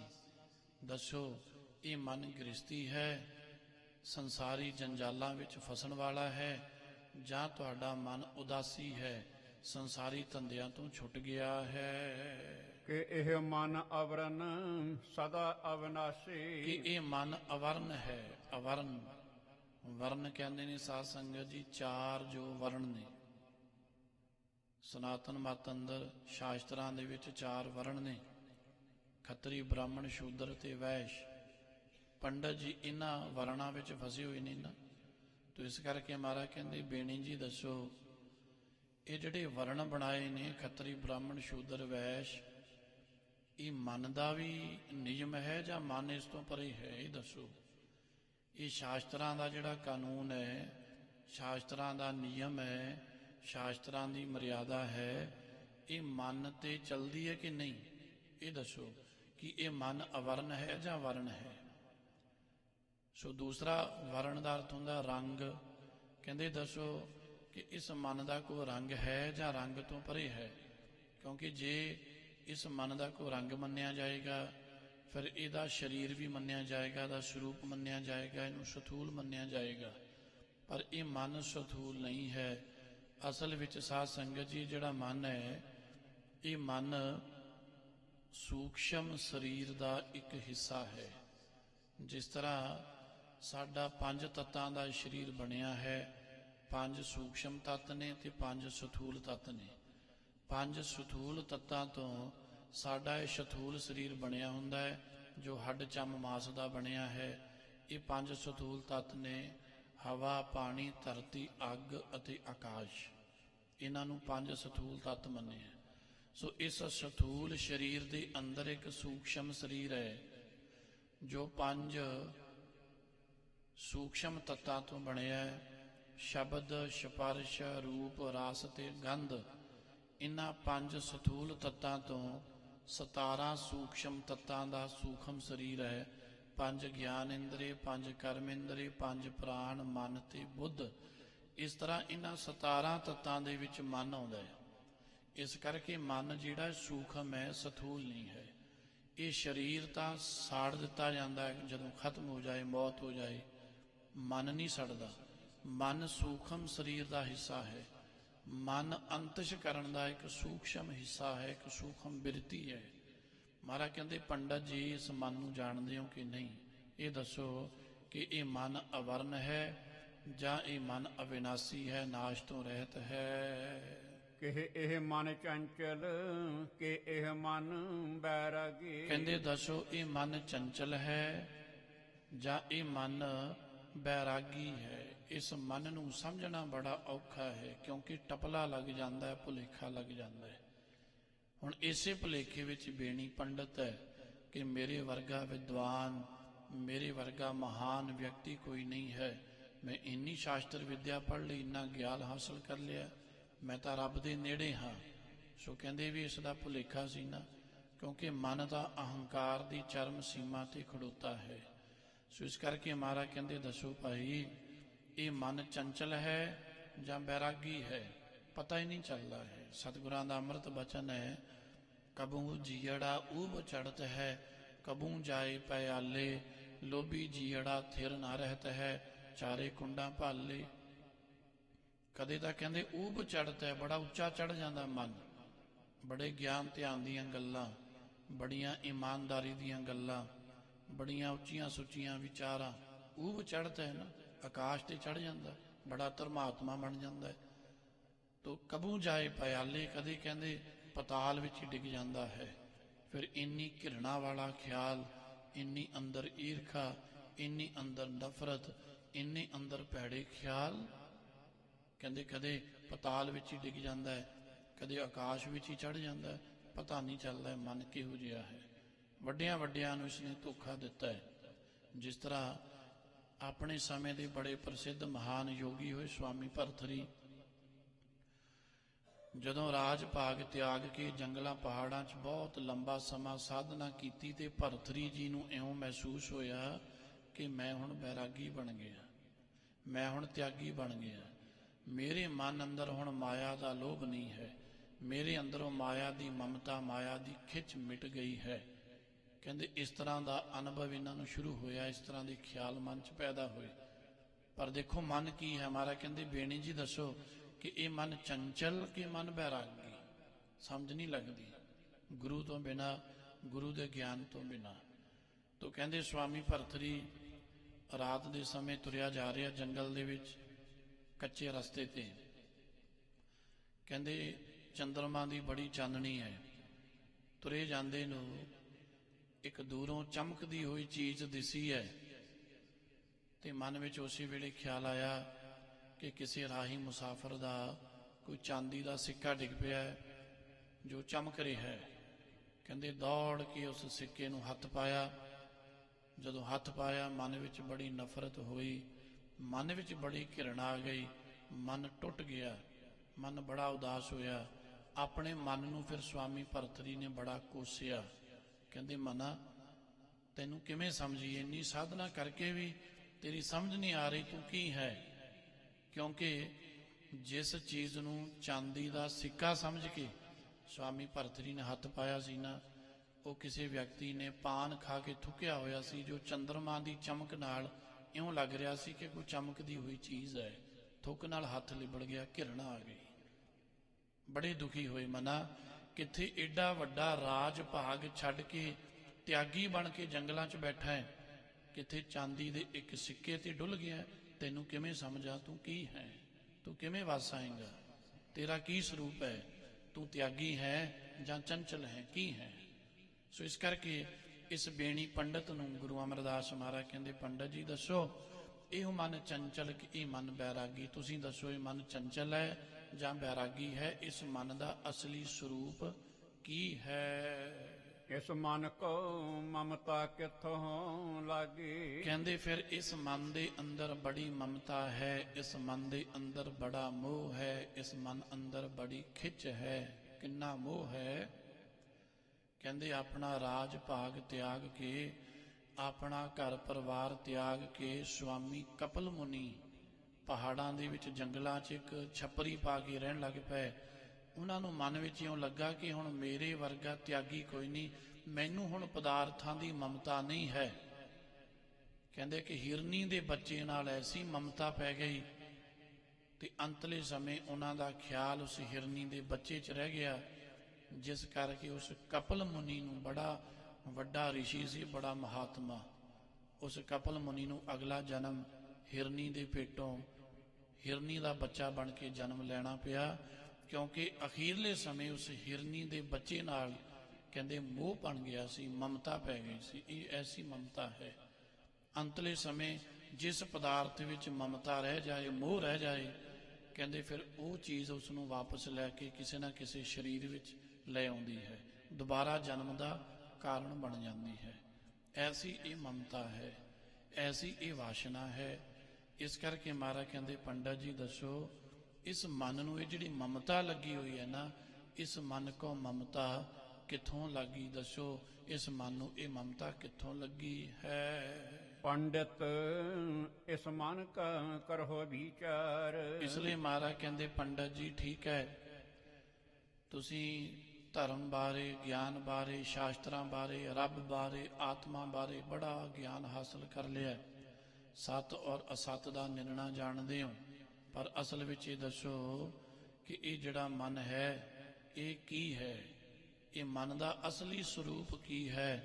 ਇਸ ਮਨ ਦਾ ਵਿਚਾਰ ਕਰਨਾ ਹੈ। ਪੰਡਤ ਇਸ ਮਨ ਕਾ ਕਰੋ ਵਿਚਾਰ, ਇਸ ਮਨ ਨੂੰ ਵਿਚਾਰਨਾ ਹੈ, ਆਪਣੀਆਂ ਵਿਰਤੀਆਂ ਨੂੰ ਅੰਤਰਮੁਖ ਕਰਨਾ, ਇਹੀ ਅਸਲੀ ਸਾਧਨਾ ਹੈ। ਅਵਰ ਕੇ ਬਹੁਤਾ ਪੜ੍ਹੈ ਉਠਾਵੈ ਭਾਰ। ਮਹਾਰਾਜ ਕਹਿੰਦੇ ਪੰਡਤ ਜੀ ਹੋਰ ਜਿਹੜਾ ਬਹੁਤਾ ਪੜ੍ਹਦੇ ਪੜਾਉਂਦੇ ਹੋ ਨਾ, ਇਹ ਪੜ੍ਹਨ ਦਾ ਕੀ ਲਾਭ ਹੈ? ਅਵਰ ਕੇ ਬਹੁਤਾ ਪੜ੍ਹੇ, ਹੋਰ ਬਹੁਤਾ ਕੀ ਪੜ੍ਹਨਾ ਹੈ? ਤੁਸੀਂ ਬਹੁਤ ਪੜ੍ਹ ਲਿਆ ਹੈ। ਇਸ ਕਰਕੇ ਮਨ ਨੂੰ ਪੜ੍ਹੋ, ਮਨ ਨੂੰ ਜਾਣੋ, ਮਨ ਨੂੰ ਵਿਚਾਰੋ। ਸਤਿਗੁਰਾਂ ਦੀ ਅੰਮ੍ਰਿਤ ਬਾਣੀ ਦਾ ਬਚਨ ਹੈ, ਕਹਿੰਦੇ ਲੈ ਨਰਜਾ ਮਨ ਤੋਲੇ ਦੇਵ। ਬਾਬਾ ਕਬੀਰ ਸਾਹਿਬ ਦਾ ਬਚਨ ਹੈ। ਨਰਜਾ ਕਹਿੰਦੇ ਤੱਕੜੀ ਨੂੰ, ਕਹਿੰਦੇ ਸ਼ਬਦ ਦੀ ਤੱਕੜੀ ਤੇ ਆਪਣੇ ਮਨ ਨੂੰ ਹਰ ਰੋਜ਼ ਤੋਲਦੇ ਰਹਿਣਾ ਹੈ ਕਿ ਮੇਰੇ ਮਨ ਦੇ ਕਿਸ ਤਰ੍ਹਾਂ ਦੇ ਖਿਆਲ ਨੇ। ਜਦੋਂ ਤੋਂ ਮੈਂ ਸੇਵਾ ਵਿੱਚ ਲੱਗਾ ਹਾਂ, ਸਿਮਰਨ ਵਿੱਚ ਲੱਗਾ ਹਾਂ, ਗੁਰੂ ਦੇ ਸਨਮੁਖ ਆਉਣਾ ਸ਼ੁਰੂ ਹੋਇਆ ਹਾਂ, ਉਦੋਂ ਤੋਂ ਲੈ ਕੇ ਅੱਜ ਤੱਕ ਮੇਰੇ ਮਨ ਤੇ ਕੀ ਅਸਰ ਹੋਇਆ ਹੈ, ਮੇਰੇ ਮਨ ਦੇ ਖਿਆਲਾਂ 'ਚ, ਮੇਰੀ ਮਨ ਦੀ ਅਵਸਥਾ 'ਚ ਕਿੰਨਾ ਕੁ ਬਦਲਾਵ ਹੋਇਆ, ਹਰ ਰੋਜ਼ ਮੇਰੇ ਮਨ ਦੇ ਖਿਆਲਾਂ 'ਚ ਕਿੰਨਾ ਕੁ ਫਰਕ ਪੈ ਰਿਹਾ ਹੈ।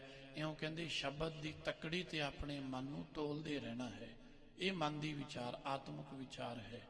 ਸੋ ਇਸ ਤਰ੍ਹਾਂ ਮਹਾਰਾਜ ਕਹਿੰਦੇ ਪੰਡਤ ਜੀ ਅਵਰ ਕੇ ਬਹੁਤਾ ਪੜ੍ਹੇ ਉਠਾਵੇਂ ਭਾਰ। ਜੇ ਮਨ ਨੂੰ ਨਾ ਪੜ੍ਹਿਆ ਤੇ ਫਿਰ ਹੋਰ ਜਿਹੜਾ ਬਹੁਤਾ ਪੜ੍ਹਨਾ, ਇਹਦਾ ਪੜ੍ਹਨ ਦਾ ਕੀ ਲਾਭ ਹੈ? ਇਹ ਤਾਂ ਬਹੁਤਾ ਭਾਰ ਹੀ ਸਿਰ ਤੇ ਚੁੱਕ ਰਹੇ ਹੋ। ਰਹਾ ਮਾਇਆ ਮਮਤਾ ਕਰਤੈ ਲਾਈ। ਵਿਸ਼ਰਾਮ ਦੇ ਕੇ ਬਖਸ਼ਿਸ਼ ਕਰਦੇ ਨੇ ਪੰਡਤ ਜੀ। ਹੁਣ ਸੁਣੋ, ਕਹਿੰਦੇ ਇਹ ਮਨ ਨੂੰ ਮਾਇਆ ਦੀ ਜਿਹੜੀ ਮਮਤਾ ਹੈ, ਮੋਹ ਹੈ, ਇਹ ਉਸ ਕਰਤੇ ਪੁਰਖ ਨੇ ਹੀ ਲਾਈ ਹੈ। ਇਹੋ ਕਾ ਹੁਕਮ ਕਰ ਸ੍ਰਿਸ਼ਟ ਉਪਾਈ। ਇਹੀ ਉਸ ਮਾਲਕ ਵਾਹਿਗੁਰੂ ਨੇ ਹੁਕਮ ਕੀਤਾ ਹੈ, ਔਰ ਇਸ ਹੁਕਮ ਨਾਲ ਹੀ ਕਹਿੰਦੇ ਇਸ ਮਾਇਆ ਨੇ ਸੰਸਾਰ ਦੀ ਸ੍ਰਿਸ਼ਟੀ ਦੀ ਜਿਹੜੀ ਰਚਨਾ ਕਰ ਦਿੱਤੀ ਹੈ। ਉਸ ਵਾਹਿਗੁਰੂ ਨੇ ਹੁਕਮ ਕੀਤਾ ਹੈ, ਕੀਤਾ ਪਛਾਓ ਇੱਕੋ ਕਵਾਓ। ਕਵਾਓ ਕਹਿੰਦੇ ਬੋਲ ਨੂੰ, ਬਚਨ ਨੂੰ। ਇੱਕ ਬਚਨ ਨਾਲ ਉਸ ਪ੍ਰਮਾਤਮਾ ਨੇ ਮਾਇਆ ਨੂੰ ਸਿਰਜਿਆ।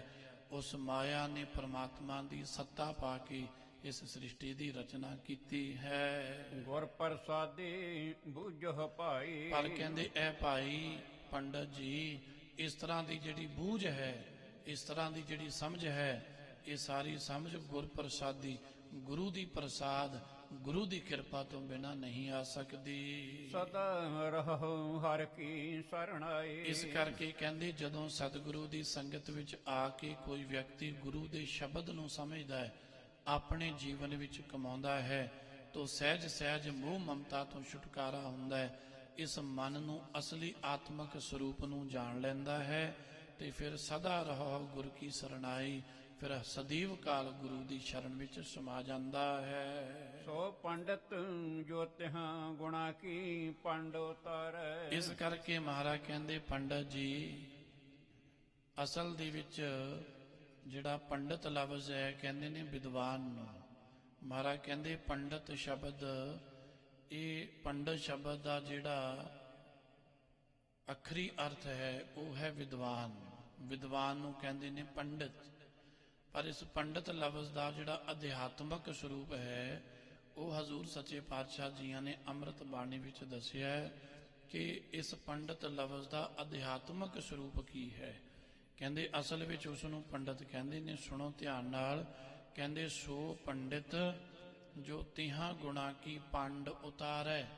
ਕਹਿੰਦੇ ਜੋ ਤਿੰਨਾਂ ਗੁਣਾਂ ਦੀ ਪੰਡ ਨੂੰ ਉਤਾਰ ਦਿੰਦਾ ਹੈ, ਜਿਸ ਦੇ ਅੰਦਰ ਰਜੋ ਤਮੋ ਤੇ ਸਤੋ ਗੁਣ ਦੀ ਨਿਵ੍ਰਿੱਤੀ ਹੋ ਗਈ ਹੈ। ਸਾਧ ਸੰਗਤ ਜੀ, ਇਹ ਇੱਕ ਮਨ ਦਾ ਸੁਭਾਅ ਹੈ। ਹਰੇਕ ਜੀਵ ਦੇ ਅੰਦਰ ਮਾਇਆ ਦੇ 3 ਗੁਣ ਨੇ। ਸਭ ਤੋਂ ਪਹਿਲਾਂ ਉਸ ਕਰਤੇ ਪੁਰਖ ਦੀ ਇੱਛਾ ਪੈਦਾ ਹੋਈ, ਉਸ ਇੱਛਾ ਨੂੰ ਮਾਇਆ ਕਹਿੰਦੇ ਨੇ। ਏਕ ਬ੍ਰਹਮ ਚੈਤਨ ਅਖੰਡਤ ਤਾਂ ਤੇ ਉਪਜੀ ਇੱਛਾ, ਤਾਹੀ ਕੋ ਮਾਇਆ ਕਹੀਤ ਹੈ, ਨੀਕੇ ਸੁਨਿਓ ਸਿੱਛਾ। ਅਧਿਆਤਮ ਪ੍ਰਕਾਸ਼ ਦਾ ਵਿਚਾਰ ਹੈ ਕਿ ਅਸਲ ਵਿੱਚ ਮਾਇਆ ਕੀ ਹੈ।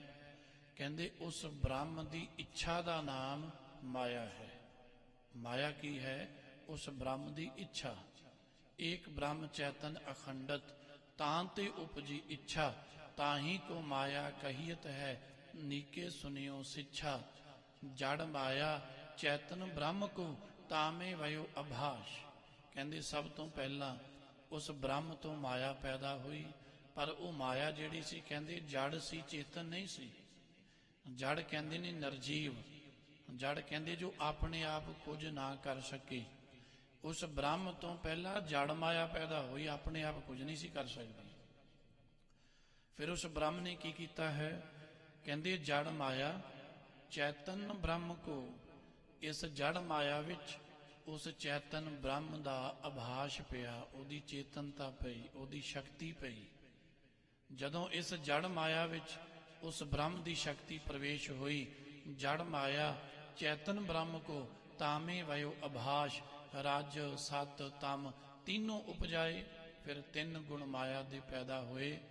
इस विचार नूं ब्रह्म ज्ञानी श्रोमणी भगत श्री नामदेव महाराज जी ने अमृत बाणी अंदर भी टूक मात्र समझाया है। भगत नामदेव जी का शब्द है, कहते असगा अस उसगा, कहते असगा अस उसगा, कहते ये जदों क्रिया वापरी उस ब्रह्म की कि असगा, कहते असगा इस जड़ माया दा ते उसगा उस ब्रह्म दा जदों अस होया, अस में ना मिलाप, जदों जड़ माया दा ते चेतन ब्रह्म दा मिलाप होया, असगा अस उसगा, कहते फिर की बनया? कहते हर का बागरा, ये हरि दा बाग पैदा हो गया, फिर सृष्टि बन गई। ये बाग इउं पैदा होया, कहते हर का बागरा नाचे पिंदी में सागरा। पिंदी कहते ने खूह दियां टिंडां, बजुर्ग जानते ने पुराने समय खूह वगदे सन, खूह दियां टिंडां जदों वो टिंडां पानी दियां भर के उपर नूं आउंदियां सन ते वो हिलदियां सन ते पानी विच छलकदा सी।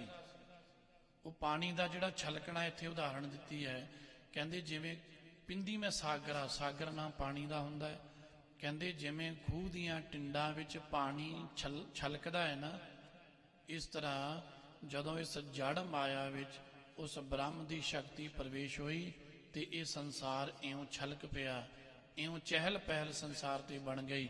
अनेकां तरह के जीव जंतु, अनेकां तरह के पशु पक्षी, अनेकां तरह की ये कुदरत, पहाड़ समुंदर बनस्पति, ये हर का बागरा पैदा हो गया।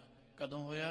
जदों असगा अस उसगा, जदों जड़ माया चेतन ब्रह्म को तामे वयो आभास। ये सृष्टि की उत्पत्ति की प्रक्रिया है।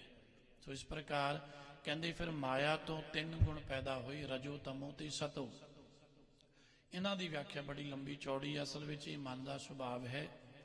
राजसी सुभाव की है कि जिस दे अंदर बहुती चतुराई है, सियाणप है, चलाकी है, कोई भी काम करता पहला सोचता मेरा फायदा तो नुकसान की है, ये राजसी सुभाव है। इस करके इस तरह के सुभाव वालियां नूं दुनिया च कहते राजनीतिक, तां कहते ने राजनीतिक क्योंकि रजोगुणी सुभाव हुंदा है। इहो जिहा बंदा कहते जे कोई लोक सेवा का भी काम करे, कोई धर्म का भी काम करे, उहदे च भी सोचदा मैनूं की फायदा होएगा, ये रजोगुणी सुभाव हुंदा है। दूसरा हुंदा है तमोगुण तामसी सुभाव। तामसी सुभाव दे विच गुस्सा आउंदा है, क्रोध आउंदा है, नफा नुकसान नहीं सोचदा है, ये तमोगुणी सुभाव। इस सुभाव दे विच खुराक का फर्क हुंदा है।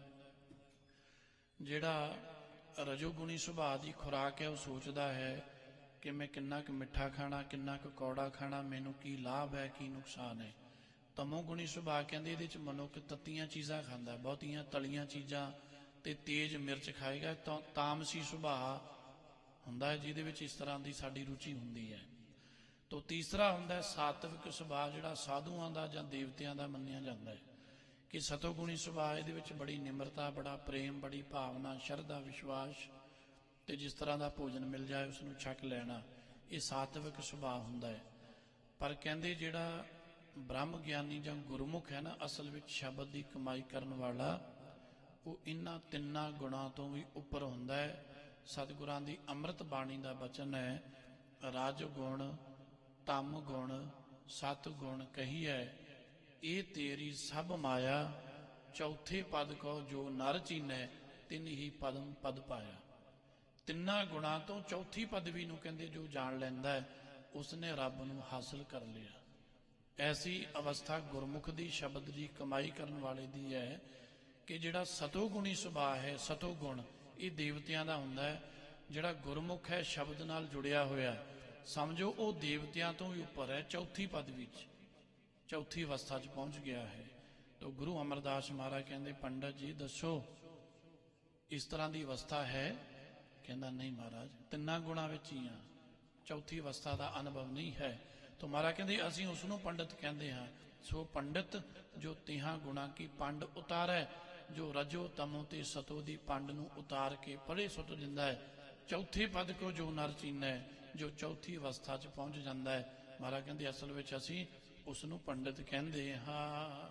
ਆਨ ਦਿਨ ਏਕੋ ਨਾਮ ਵਖਾਣੈ। ਫਿਰ ਮਹਾਰਾਜ ਕਹਿੰਦੇ ਅਨ ਦਿਨ, ਦਿਨ ਰਾਤ ਹਮੇਸ਼ਾ ਹੀ ਇੱਕੋ, ਕੇਵਲ ਤੇ ਕੇਵਲ। ਇੱਕੋ ਦਾ ਅਰਥ ਕੇਵਲ ਹੁੰਦਾ, ਸਿਰਫ ਤੇ ਸਿਰਫ।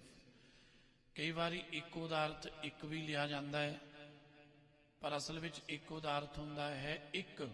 ਕਈ ਗੁਰਮੁਖਾਂ ਦਾ ਸਵਾਲ ਹੁੰਦਾ ਹੈ, ਉਹ ਕਹਿੰਦੇ ਜੀ ਦੇਖੋ ਗੁਰੂ ਸਾਹਿਬਾਂ ਦੇ 10ਵੇਂ ਪਾਤਸ਼ਾਹ ਦੇ 3 ਆਨੰਦ ਕਾਰਜ ਸਨ, ਔਰ ਇਸੇ ਤਰ੍ਹਾਂ ਹੋਰ ਵੀ ਗੁਰੂ ਸਾਹਿਬਾਂ ਦੇ 6ਵੇਂ ਪਾਤਸ਼ਾਹ ਜੀਆਂ ਦੇ 7ਵੇਂ ਪਾਤਸ਼ਾਹ ਜੀਆਂ ਦੇ ਬਹੁਤੇ ਆਨੰਦ ਕਾਰਜ ਸਨ, ਪਰ ਭਾਈ ਗੁਰਦਾਸ ਸਾਹਿਬ ਜੀ ਕਹਿੰਦੇ ਏਕਾ ਨਾਰੀ ਜਤੀ ਹੋਈ, ਕਿ ਇੱਕ ਹੀ ਆਨੰਦ ਕਾਰਜ ਹੋਣਾ ਚਾਹੀਦਾ ਹੈ। ਸੋ ਇੱਥੇ ਸਮਝ ਲੈਣਾ ਹੈ ਕਿ ਏਕਾ ਦਾ ਅਰਥ ਹੁੰਦਾ ਹੈ ਸਿਰਫ, ਕਿ ਜੋ ਸਿਰਫ ਆਪਣੀ ਪਤਨੀ ਹੈ ਉਹ ਇੱਕ ਵੀ ਹੋ ਸਕਦੀ, ਵੱਧ ਵੀ ਹੋ ਸਕਦੀਆਂ ਹਨ। ਇਸ ਕਰਕੇ ਇੱਕ ਉਹਦਾ ਅਰਥ ਹੈ ਸਿਰਫ ਤੇ ਸਿਰਫ, ਕੇਵਲ ਤੇ ਕੇਵਲ। ਮਹਾਰਾਜ ਕਹਿੰਦੇ ਇੱਕੋ ਹੈ ਭਾਈ, ਇੱਕੋ ਹੈ ਸਾਹਿਬ ਮੇਰਾ, ਇੱਕੋ ਹੈ। ਉਹ ਪ੍ਰਮਾਤਮਾ ਸਿਰਫ ਤੇ ਸਿਰਫ ਉਹੀ ਮੇਰਾ ਮਾਲਕ ਹੈ। ਇਸ ਕਰਕੇ ਏਕਾ ਦਾ ਅਰਥ ਸਿਰਫ ਵੀ ਹੁੰਦਾ ਤੇ ਇੱਕ ਵੀ ਹੁੰਦਾ ਹੈ। ਸੋ ਇਸ ਕਰਕੇ ਕਹਿੰਦੇ ਅਨ ਦਿਨ ਇੱਕੋ ਨਾਮ ਵਖਾਣੈ। ਵਖਾਣਿਆਂ ਦਾ ਅਰਥ ਹੈ ਕਥਨ ਕਰਨਾ। ਮਹਾਰਾਜ ਕਹਿੰਦੇ ਅਸਲੀ ਪੰਡਤ ਉਹ ਹੈ ਜੋ ਪ੍ਰਮਾਤਮਾ ਦੇ ਨਾਮ ਨੂੰ ਹੀ, ਇੱਕੋ ਸਿਰਫ ਤੇ ਸਿਰਫ ਨਾਮ ਨੂੰ ਹੀ ਆਪਣੀ ਜ਼ੁਬਾਨ ਤੋਂ ਉਚਾਰਦਾ ਹੈ। ਉਹ ਹੋਰ ਕੋਈ ਸ਼ਬਦ ਆਪਣੀ ਜ਼ੁਬਾਨ ਤੋਂ ਨਹੀਂ ਬੋਲਦਾ, ਕੇਵਲ ਤੇ ਕੇਵਲ ਸਿਰਫ ਤੇ ਸਿਰਫ ਅਨ ਦਿਨ ਇੱਕੋ ਨਾਮ ਵਖਾਣੈ। ਆਪਣੀ ਜ਼ੁਬਾਨ ਤੋਂ ਪ੍ਰਮਾਤਮਾ ਦਾ ਨਾਮ ਹੀ ਉਚਾਰਦਾ ਹੈ। ਉਸ ਨੂੰ ਅਸੀਂ ਅਸਲੀ ਪੰਡਤ ਕਹਿੰਦੇ ਹਾਂ। ਸਤਿਗੁਰ ਕੀ ਉਹ ਦੀਖਿਆ ਲੈ। ਫਿਰ ਕਹਿੰਦੇ ਉਹ ਆਪਣੇ ਆਪ ਹੀ ਵਿਦਵਾਨ ਜਾਂ ਆਪਣੇ ਆਪ ਹੀ ਬ੍ਰਹਮ ਗਿਆਨੀ, ਆਪਣੇ ਆਪ ਹੀ ਮਹਾਂਪੁਰਖ ਨਹੀਂ ਬਣਦਾ। ਕਹਿੰਦੇ ਉਹਦਾ ਸੁਭਾਅ ਹੈ ਉਹ ਸਤਿਗੁਰੂ ਦੀ ਸ਼ਰਨ ਵਿੱਚ ਆ ਕੇ ਗੁਰੂ ਦੇ ਪਾਸੋਂ ਦੀਕਸ਼ਾ ਲੈਂਦਾ ਹੈ, ਸਿੱਖਿਆ ਲੈਂਦਾ ਹੈ। ਸਤਿਗੁਰ ਕੀ ਉਹ ਦੀਖਿਆ ਲੈ, ਗੁਰੂ ਦੇ ਪਾਸੋਂ ਸਤਿਗੁਰੂ ਦੇ ਯਥਾਰਥ ਗਿਆਨ ਦੀ ਆਪਣੇ ਜੀਵਨ ਵਿੱਚ ਕਮਾਈ ਕਰਕੇ ਇਹਨਾਂ ਅਵਸਥਾਵਾਂ ਨੂੰ ਹਾਸਲ ਕਰਦਾ ਹੈ। ਸਤਿਗੁਰ ਆਗੈ ਸੀਸ ਧਰੇ। ਫਿਰ ਉਹ ਇਹ ਨਹੀਂ ਕਹਿੰਦਾ ਕਿ ਜੋ ਕੁਝ ਹੈ ਉਹ ਮੈਂ ਹੀ ਹਾਂ, ਸਭ ਕੁਝ ਮੈਨੂੰ ਪਤਾ ਹੈ। ਉਹ ਕਹਿੰਦਾ ਨਹੀਂ, ਜੋ ਕੁਝ ਮੇਰੇ ਪਾਸ ਹੈ ਇਹ ਮੇਰੇ ਗੁਰੂ ਦਾ ਦਿੱਤਾ ਹੋਇਆ ਹੈ, ਇਹ ਮੇਰੇ ਗੁਰੂ ਦੇ ਪਾਸ ਹੈ। ਇਸ ਤਰ੍ਹਾਂ ਦਾ ਜੀਵਨ, ਇਸ ਤਰ੍ਹਾਂ ਦੀ ਘਾਟ ਮਹਾਰਾਜ ਜੀ ਨੇ ਸਿੱਖ ਦੀ ਘੜੀ ਹੈ ਨਾ, ਜਿਸ ਵੇਲੇ ਇੱਕ ਸਮੇਂ ਬਾਬਾ ਬੁੱਢਾ ਸਾਹਿਬ ਜੀ ਨੇ ਵੀ ਸਾਧ ਸੰਗਤ ਜੀ ਕੁਝ ਮਾਣ ਕਰ ਲਿਆ, ਕੁਝ ਸ਼ਕਤੀਆਂ ਕਰਾਮਾਤਾਂ ਦਿਖਾਉਣ ਦਾ ਸੁਭਾਅ ਜਿਹੜਾ ਧਾਰਨ ਕੀਤਾ ਹੈ, ਤਾਂ 6ਵੇਂ ਪਾਤਸ਼ਾਹ ਗੁਰੂ ਹਰਗੋਬਿੰਦ ਸਾਹਿਬ ਮਹਾਰਾਜ ਜੀ ਨੇ ਕਲਾ ਵਰਤਾਈ। ਭਾਵੇਂ ਕਿ ਬ੍ਰਹਮ ਗਿਆਨੀਆਂ ਅੰਦਰ ਇਸ ਤਰ੍ਹਾਂ ਦਾ ਕੁਝ ਨਹੀਂ ਹੈ, ਪਰ ਸੱਚੇ ਪਾਤਸ਼ਾਹ ਜੀ ਨੇ ਐਸੇ ਗੁਰਸਿੱਖਾਂ ਦੇ ਜੀਵਨ ਨੂੰ ਸਾਡੇ ਸਾਹਮਣੇ ਰੱਖਿਆ ਹੈ ਕਿ ਭਾਈ ਗੁਰਸਿੱਖ ਦਾ ਜੀਵਨ ਇਹੋ ਜਿਹਾ ਹੋਣਾ ਚਾਹੀਦਾ ਹੈ। ਤਾਂ ਕਹਿੰਦੇ 6ਵੇਂ ਪਾਤਸ਼ਾਹ ਮਹਾਰਾਜ ਕਹਿੰਦੇ ਕਿ ਬਾਬਾ ਜੀ ਬਾਹਰ ਨਦੀ ਦੇ ਵਿੱਚੋਂ ਇੱਕ ਪਾਣੀ ਦੀ ਗਾਗਰ ਭਰ ਕੇ ਲਿਆਓ। ਜਦੋਂ ਭਰ ਕੇ ਲਿਆਏ ਮਹਾਰਾਜ ਕਹਿੰਦੇ ਉਸੇ ਵਿੱਚ ਡੋਲ ਆਓ। ਡੋਲ ਕੇ ਆਏ ਤੇ ਫਿਰ ਮਹਾਰਾਜ ਨੇ ਕਿਹਾ ਕਿ ਜਦੋਂ ਪਾਣੀ ਦੀ ਗਾਗਰ ਭਰੀ ਹੈ ਉਸ ਨਦੀ ਵਿੱਚੋਂ, ਉਹ ਨਦੀ ਦਾ ਪਾਣੀ ਕਿੰਨਾ ਕੁ ਥੱਲੇ ਚਲੇ ਗਿਆ ਸੀ। ਕਹਿੰਦੇ ਮਹਾਰਾਜ ਉਸ ਨਦੀ ਵਿੱਚ ਕੀ ਫਰਕ ਪੈਣਾ ਹੈ। ਕਹਿੰਦੇ ਜਦੋਂ ਵਾਪਸ ਡੋਲ ਕੇ ਆਏ ਤੇ ਨਦੀ ਦਾ ਪਾਣੀ ਕਿੰਨਾ ਕੁ ਉੱਪਰ ਆ ਗਿਆ ਸੀ। ਕਹਿੰਦੇ ਮਹਾਰਾਜ ਨਦੀ ਨੂੰ ਇੱਕ ਗੜਵੇ ਨਾਲ ਜਾਂ ਇੱਕ ਗਾਗਰ ਨਾਲ ਕੀ ਫਰਕ ਪੈਣਾ ਹੈ। ਤਾਂ ਸੱਚੇ ਪਾਤਸ਼ਾਹ ਕਹਿੰਦੇ ਇਸੇ ਤਰ੍ਹਾਂ ਇਹ ਜੋ ਗੁਰਸਿੱਖ ਦੇ ਅੰਦਰ, ਸੇਵਕ ਦੇ ਅੰਦਰ ਕੋਈ ਸ਼ਕਤੀ ਜਾਂ ਕਰਾਮਾਤ ਹੈ ਨਾ, ਇਹ ਇਉਂ ਜਾਣੋ ਕਿ ਇਸ ਨੇ ਇੱਕ ਗਾਗਰ ਹੀ ਭਰੀ ਹੈ। ਇਹ ਗਾਗਰ ਗੁਰੂ ਨਦੀ ਵਿੱਚੋਂ, ਗੁਰੂ ਸਰੋਵਰ ਵਿੱਚੋਂ, ਗੁਰੂ ਸਮੁੰਦਰ ਵਿੱਚੋਂ ਭਰੀ ਹੈ। ਇਸ ਕਰਕੇ ਜੋ ਪ੍ਰਾਪਤੀ ਹੋਈ ਹੈ ਇਹ ਗੁਰੂ ਦੇ ਪਾਸੋਂ ਹੋਈ ਹੈ। ਇਸ ਕਰਕੇ ਕਿਸੇ ਨੂੰ ਕਰਾਮਾਤ ਜਾਂ ਸ਼ਕਤੀ ਦਿਖਾਉਣ ਦਾ ਸੁਭਾਵ ਨਹੀਂ ਰੱਖਣਾ, ਕਿਉਂਕਿ ਇਹ ਗੁਰੂ ਦੇ ਪਾਸੋਂ ਹੀ ਹੈ। ਜੇ ਇਸ ਤਰ੍ਹਾਂ ਦਾ ਕੁਝ ਕਰਨਾ ਹੋਵੇ ਤੇ ਗੁਰੂ ਆਪ ਵੀ ਸਮਰੱਥ ਹੈ। ਗੁਰੂ ਤਾਂ ਸਮੁੰਦਰ ਹੈ, ਸਮੁੰਦਰ ਵਿੱਚੋਂ ਇਹ ਚੀਜ਼ ਭਰੀ ਹੈ ਨਾ, ਇੱਕ ਗਾਗਰ ਇਸ ਨਦੀ ਵਿੱਚੋਂ ਹੀ ਭਰੀ ਹੈ। ਇਸ ਕਰਕੇ ਇਸ ਤਰ੍ਹਾਂ ਦਾ ਸੁਭਾਅ ਨਹੀਂ ਰੱਖਣਾ। ਇਸ ਤਰੀਕੇ ਨਾਲ ਬਾਬਾ ਬੁੱਢਾ ਸਾਹਿਬ ਜੀ ਨੂੰ ਮਹਾਰਾਜ ਜੀ ਨੇ ਸਮਝਾਇਆ, ਉਪਦੇਸ਼ ਦਿੱਤਾ ਹੈ। ਸੋ ਇਸ ਕਰਕੇ ਸ੍ਰੀ ਗੁਰੂ ਅਮਰਦਾਸ ਮਹਾਰਾਜ ਕਹਿੰਦੇ ਨੇ ਕਿ ਪੰਡਤ ਜੀ, ਅਸਲੀ ਜਿਹੜਾ ਪੰਡਤ ਹੈ ਨਾ, ਆਤਮਦਰਸ਼ੀ, ਉਹਦਾ ਸੁਭਾਅ ਇਹ ਹੈ ਸਤਿਗੁਰ ਆਗਿਆ ਸੀਸ ਧਰੇ, ਗੁਰੂ ਅੱਗੇ ਆਪਣਾ ਸੀਸ ਅਰਪਣ ਕਰੀ ਰੱਖਦਾ ਹੈ। ਉਹ ਇਹ ਨਹੀਂ ਕਹਿੰਦਾ ਕਿ ਸਭ ਕੁਝ ਮੈਨੂੰ ਪਤਾ, ਮੈਂ ਜਾਣ ਲਿਆ। ਉਹ ਕਹਿੰਦਾ ਨਹੀਂ, ਇਹ ਜੋ ਕੁਝ ਮੇਰੇ ਕੋਲ ਹੈ ਇਹ ਤਾਂ ਮੇਰੇ ਗੁਰੂ ਦੀ ਦਾਤ ਹੈ। ਭਾਈ ਜੇ ਤੁਸੀਂ ਵੀ ਕੁਝ ਚਾਹੁੰਦੇ ਹੋ ਤੇ ਗੁਰੂ ਨੂੰ ਸਮਰਪਿਤ ਹੋ ਜਾਓ। ਉਹ ਗੁਰੂ ਨਾਲ ਜੁੜਨ ਦੀ ਪ੍ਰੇਰਨਾ ਕਰਦਾ ਹੈ, ਆਪਣੇ ਆਪ ਨੂੰ ਬ੍ਰਹਮ ਜਾਂ ਆਪਣੇ ਆਪ ਨੂੰ ਰੱਬ ਨਹੀਂ ਅਖਵਾਉਂਦਾ। ਇਸ ਕਰਕੇ ਪੰਡਤ ਜੀ, ਇਸ ਤਰ੍ਹਾਂ ਦਾ ਜੀਵਨ ਅਸਲੀ ਵਿਦਵਾਨ ਪੰਡਤ ਦਾ ਹੋਣਾ ਚਾਹੀਦਾ ਹੈ।